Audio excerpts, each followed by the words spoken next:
រីហើយបងធ្លាប់បានឆ្លើយឆ្លងបងហើយនឹងអូនខ្យល់បងរំខាយរាត្រីស្ងាត់សូនចាំចោលលយលឿនឆ្ងាយបន្តិចម្ដង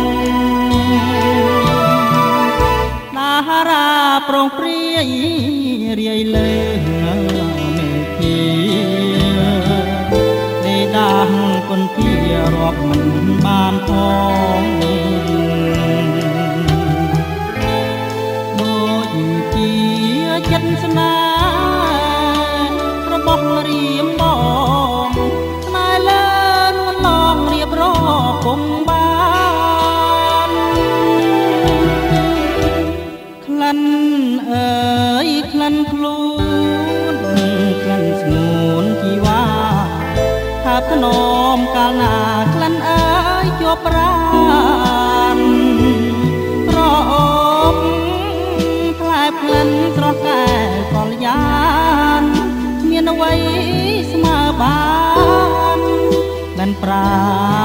ណពុំងារសូចង់រត់យំកណ្ដាលរាត្រី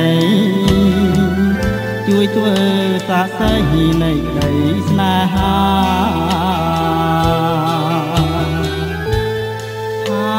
ខ្ញុំស្មាំងស្មោះលូអស់សង្ខារមិនផ្លែសាវ៉ាចោលស្នេហាឡើយ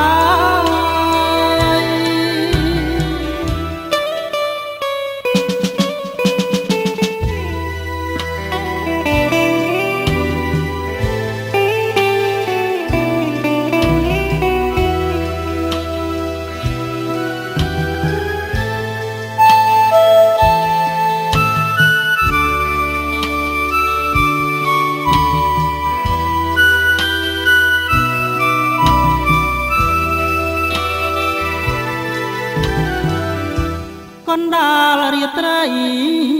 ស្រីហើយនឹងបងធ្លាប់បានឆ្លើយឆ្លងបងហើយនឹងអូនខ្យល់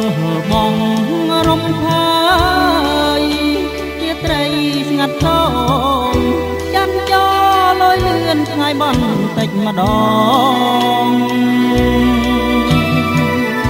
តារាប្រងព្រាយរាយលើមេធាទេដាស់គុនធារាប់មិនបានផង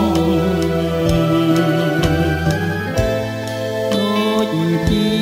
ចិត្តស្នេហ៍របស់រៀមបងតែលើនួនឡងរៀបរាប់ពុំបានក្លិនអើយក្លិនខ្លួន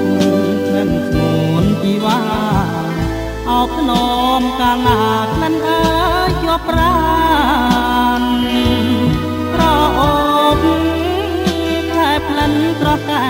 កលយានមានអ្វីស្មើបាន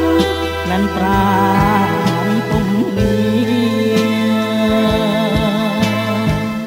សូចង្រិតយំកណ្ដាលរាត្រី